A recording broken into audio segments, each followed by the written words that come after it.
but Mark Cosgrove and Sean Tate are finally back for the Redbacks. And Jake Lehman, the son of Darren Lehman, looks set to play for the side against New South Wales on Saturday. And last night's soccer friendly between Adelaide United and Adelaide City ended in a 1-1 draw. Now the 5AA forecast, mostly sunny today, 21, tomorrow sunny and 27, sunny for Saturday, 30, then partly cloudy Sunday, 25, and a possible shower for the holiday Monday, a top of 30. More news as it happens on 5AA. Call 5AA now to Talk Adelaide. 8223 0000. This is Peter Godfrey. Good morning, 6 minutes past 5. Temperature still dropping just a little bit, 6.8 degrees in the city at the moment, getting a little bit cooler. Let's head to New Zealand, see what's happening in that part of the world. Selwyn Manning from livenews.co.nz. How are you this morning, Selwyn? Yeah, very good, Peter. That's the way. Temperatures here overnight probably about the same as you guys, and I think it's going to reach the dizzying heights of around about 17 or 18 degrees in the Auckland region. Oh, okay. Ooh, we got 21 and sunny on the way today, so there we go. Well, there you go. 27 we had a nice tomorrow. sunny day yesterday, and it stood out. The last 2 weeks have been rubbish weather. Okay. Mind you. Yeah. Sorry, go on. The farmers will be saying it's good for watering the land. Yeah, well, we could do with a bit more of that too. And you've gone into daylight saving time already. Yeah, exactly. It's coming up just past 25 to 9 in the morning here. Okay. So you jumped forward last weekend. 5. Yes. Sunday had to get up and do some New Zealand radio. The extra hour, it was about 5:30 getting up in the morning. I thought, an ordinary time, 6:30 as the change came through. Yeah, I thought, it's like getting jet lag, isn't it? Shock to the system, yeah, indeed. We'll have that all this weekend. We go forward this weekend. So, to me, it's a sign that summer's on its way. It is, yeah. The evenings are perfect. Already we noticed this week. You're outdoors much more. And, nice. Yeah, nice to get out and about. All right, let's take a look at some of the news from your part of the world. Your Prime Minister considering a request from the US to contribute to this fairly large coalition taking on ISIL in northern Iraq. Yes, that's right. Yeah, and John Key, the Prime Minister here, he announced this week that he's seriously considering the request. It comes down to really what kind of contribution New Zealand is prepared to make. The public mood, I've got to say here, Peter, is if you're looking at it and generalising, is one that would suggest New Zealanders are sharing similar outrage against the ISIL forces, the militants, as many do, and our partner countries in security matters like Australia, the United States, Britain and Canada.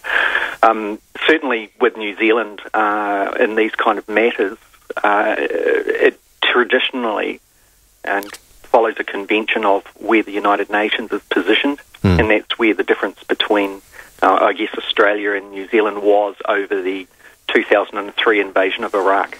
That it wasn't mandated by the United Nations, so New Zealand kept out of that theatre of war. On this one, it seems that the United Nations is certainly ratcheting up, as much of a coalition force as it can muster in a sense. So overnight, Peter, I just noticed that the United Nations put out a statement saying that in August, it's got the figures in of civilians that have been killed in Iraq over this latest conflict, and this is August, so there's a lag there. But in total, there was 1,119 Iraqis, most of them civilians, killed in August. The number of Iraqi soldiers, was 265 and 854 civilians. So certainly the United Nations is giving a lot of attention, should we say, to what is going on there, albeit a couple of months before, or a month behind in its figures, which we could understand that. There are others in the country here in New Zealand that are warning that New Zealand should not take part in any of the hostilities. Whether or not that is going to influence the Prime Minister remains to be seen. My guess would be, and it's a very strong guess, I'd say, is that it won't, that New Zealand is positioning to make a contribution. It comes back to, like I hinted at the beginning, Peter, what kind of contribution would it make? Unlike Australia, New Zealand doesn't have an airstrike capacity in its defence forces. Okay. So that issue is not really one that's debated here to the same degree as what it would be over in Australia at the moment, I think. And politically, it's much more a more clean-cut kind of contribution. Look, we know at this stage, and it certainly would be a long way off, and there doesn't seem to be the commitment by the Western nations to deploy ground troops to the region. So that would be an area where New Zealand could engage on. But in the current environment, it seems airstrikes from the Western nations are what's the case. So New Zealand would most likely commit logistics support and humanitarian military assistance, and then follow through in the next wave of it should the region get over its acute problems.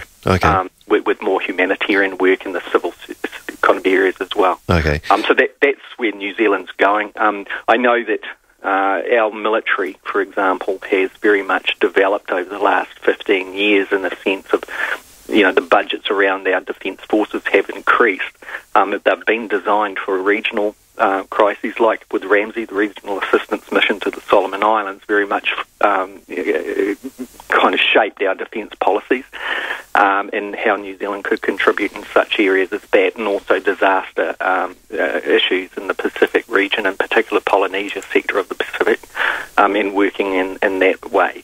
So with this one here, I guess, once again, that just underscores the kind of commitment that New Zealand can make, Peter. Yeah. You mentioned the sort of generally Kiwis are sort of sharing the similar sort of outrage as Australians are against ISIL. Is there much sort of, to use the term that's coming up, Islamophobia surfacing anywhere in New Zealand? Is there much of an Islamic community in New Zealand? Not to the...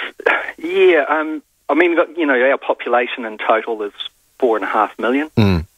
So compared to Australia, it's small, obviously. So the size of the communities are smaller, obviously, as a proportion of but I should say in a proportion compared to Australia is probably similar, but the actual numbers are smaller. So as far as the primary question there, there isn't the same problems that we've noticed in the news reports relating to Australia right at the moment. Okay. With the alleged terror plans that were, arrested, if you like, last week, and everything that we've been seeing in the wake of that, we're not experiencing the same kind of degree of that, Peter. So therefore, the debate in New Zealand isn't as polarised. I don't think it would be fair to say. I think if New Zealand, one of the reasons why some people are warning against New Zealand getting involved is a fear that would ratchet up, that the threat to New Zealand would become higher.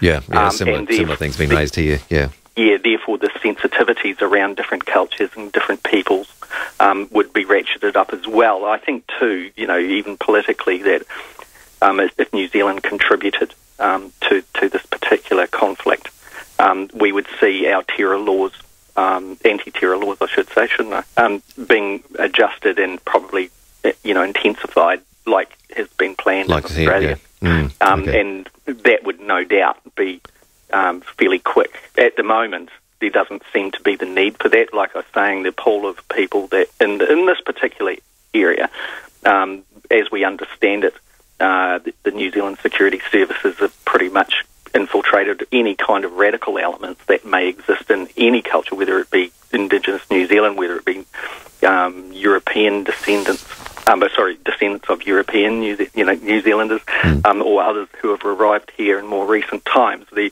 The infiltration of all radical groups, all protest groups and activists is pretty much absolute as we understand it. So I think the New Zealand intelligence services are well and truly ahead of any kind of discontent or malcontent that may be brewing underneath. Okay.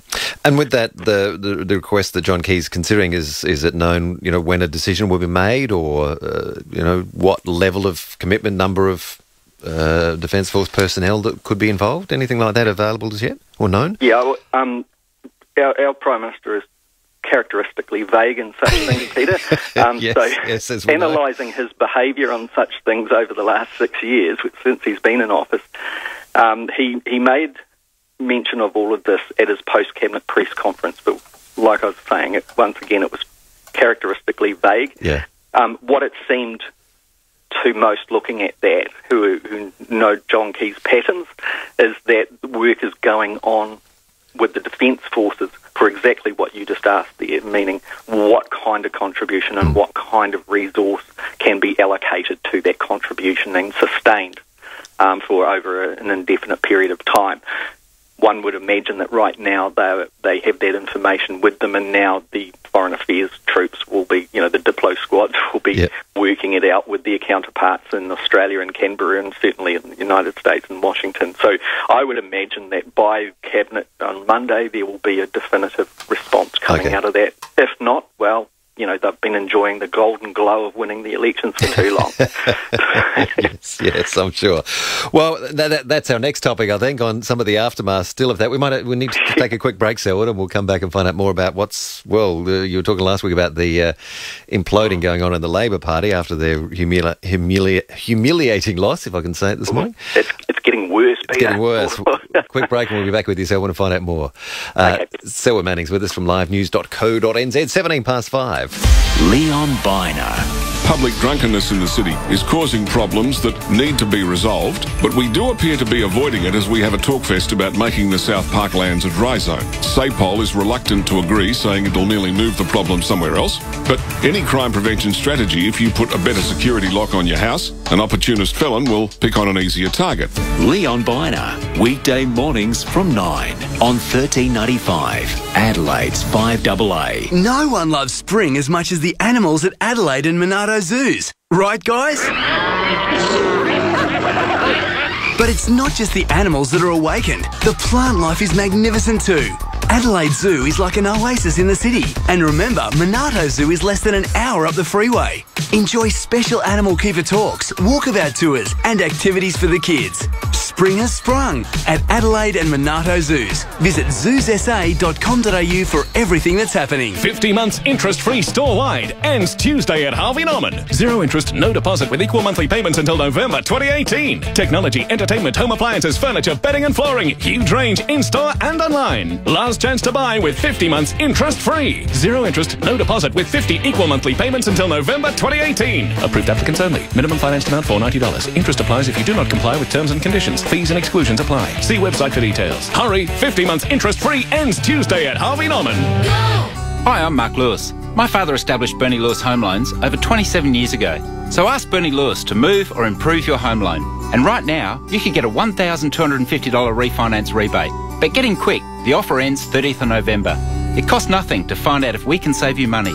So call Bernie Lewis now on 8300 8300 or visit bernielewis.com.au. Call Bernie Lewis now, 8300 8300. Australian credit licence number 388533. Loan must be settled by 28th of February 2015. Loan equal to or greater than $200,000. Only one rebate per application. Rebate paid within a month of settlement. Terms and conditions apply. Bernie Lewis, 8300 8300.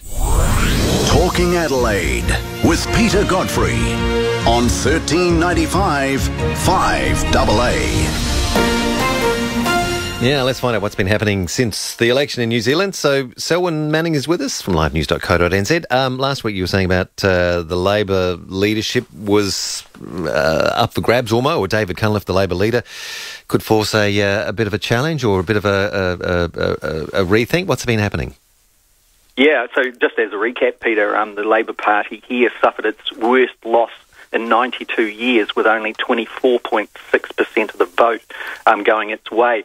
So that has really sprung into gear the most vicious kind of a combative kind of stuff going on between the various leaders that are juxtapositioning, namely David Cunliffe, who was the leader of the Labor Party up until he resigned early this week, and the other person, Grant Robertson, who's a dynamic politician in his own right, and was deputy leader of the Labor Party for a short term under the David Shearer's leadership going back about 2 years ago. So those are the two people, David Cunliffe and Grant Robertson. As predicted last week, Peter, that Labor's then leader, David Cunliffe, he forced a primary leadership campaign by basically resigning his leadership and then announcing his intention to campaign for that leadership. What was happening last week, particularly as the weekend drew near, is Grant Robertson looked like he was the sole contender for the leadership. And in New Zealand, the Labour Party, it elects its leaders not just by a vote in caucus amongst the MPs, but it also goes to the Labour Party membership and to the unions that are affiliated to the Labour Party. Yeah. So the caucus gets 40% of the vote, the members get 40% of the vote, and the unions get 20% of that vote. So that's what I'm referring to when I say it's gone to a primary. So what happened there, David Cunliffe announced, yep, I'm resigning as leader, bang, but my intention is going to campaign for this leadership. What it did, Peter, was draw Grant Robertson out to have to actually fight for that leadership if he was going to get it. Grant Robertson is known very much for his stronghold as Wellington. He's the MP for Wellington Central. He's very much a politician, if you like. What I mean by that is under Helen Clark, he served at the highest level of office. He was in the Prime Minister's office, and he was very much an intermediary between the Foreign Affairs Ministry here in New Zealand and the Prime Minister's office. And once he became a politician, he is dynamic in the House. He can deconstruct the arguments of the government very easily and get down to the tin tacks and convey it in a way that the public can follow without having to be experts in it. So they're both very strong people as far as their leadership credentials. But Grant Robertson's weakness is that he's known as Beltway Grant, meaning that his political life and his experience is all around the politics of the capital city, the Beltway. Okay. Outside in the regions, he's not so well supported. The other thing too, Peter, is and this doesn't mean anything to most people. His sexuality can become an issue in some quarters in some communities in New Zealand. Grant Robertson is an openly gay man in a long-term relationship with his partner, and that doesn't go down well with some of the more conservative elements in the Pacific Island communities that largely support the Labour Party. Also, the unions aren't that warm to Grant Robertson, and there may be many reasons for that, but the unions didn't vote his way when this contest happened only around a year ago. So that drawing him out into the provinces and the regions and having to campaign for the leadership is a clever move by Cunliffe, and probably the move that places him back in the race toward being leader. Leader, okay. What's this about his Cunliffe's wife and an anonymous Twitter account? Yeah, look, this pre-election, pre-campaign period has become really, really, vicious in a sense. This all kind of started off with Grant Robertson painting David Cunliffe as past as used by David, like most of the country has. Self included, have written articles saying, you have one shot, you missed your target, time to move on, Jack. Yep. And that's how things go in politics. But Cunliffe's holding on now. His opponent Grant Robertson had a really go. Now, what came to pass this week in reports by the Fairfax newspapers down in Wellington was that David Cunliffe's wife, Karen Price, she's an environmental lawyer up here in Auckland. She, without anyone knowing, apparently, she created an anonymous Twitter account so she could verbally attack her husband's Labour Party opponents. And in this Twitter account, which is, you have the @ sign with Twitter, don't you? And then the name. Yeah. So Tarn Babe 67 was the name of this Twitter account. Yeah. Tarn Babe 67. So anyway, she said in one of them, the jealousy of Cosgrove and Mallard knows no bounds. They lead the ABCs. Now, what that means, New Zealanders will know what that means. Cosgrove is one of the more centrist, right-leaning Labour Party politicians. Mallard is another one who kind of is very much, clearly, let's spell it out, he can't stand Cunliffe. The ABCs is the faction that's referred to quite often now called the Anyone But Cunliffe Club. And these are the MPs in the Labour Party caucus we're talking about. Yeah. So the wife of the former, he's just resigned as the leader of the Labour Party, David Cunliffe, his wife, apparently in secret, that even Cunliffe himself didn't know. Yeah, she's with the jealousy of Cosgrove and Mallard knows no bounds. They lead the ABCs. Then she goes, yes, time some of the ABC has left. Cosgrove and Mallard, for starters, they're long past their use-by date. And then there's another one. You've got to ask yourself who is doing the leaking. No one ABCer will have a go afterwards. The first one who is disloyal, just expel them from the party. And it goes on. You get this. So it's this kind of narrative that has been, targeting the social media, trying to actually obviously steer in a sensitivity toward what the other side in this competition, this campaign is doing. So the revelations come out, the identifying her as the person behind the Twitter account that's doing this kind of stuff. So David Cunliffe is then forced into a position of saying, well, I didn't know that she was doing this, and then, she apologises, and now she's recovering at home, apparently, and all of this type of thing. Meanwhile, the other side is just wiping the floor with David Cunliffe, and David Cunliffe is standing his ground and giving it back.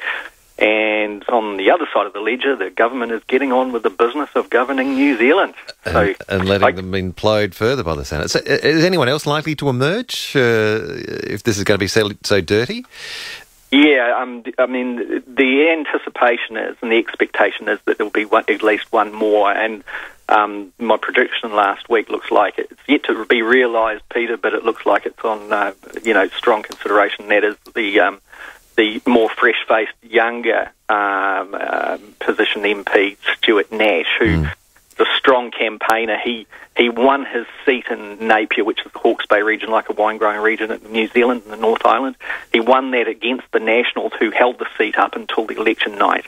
And he got a 3,500 majority in his seat, despite the Nationals storming just about all the other regions of the country, and Stuart Nash is considered to be very much that centre camp, but not soiled, if you like, with all of this dirty baggage that obviously has been going on for a long time inside Labour. Stuart, I spoke to him on the weekend, and he said he was strongly considering putting his name in the ring, but what he did not want was to become the third person in a David and Grant Robertson sideshow where they're tearing each other apart. Okay. So if there was a hint of him destroying his chances for the future, he wasn't going to go there. So the expectation is that, the understanding is that his camp, he already holds around 10 MPs in the caucus for support.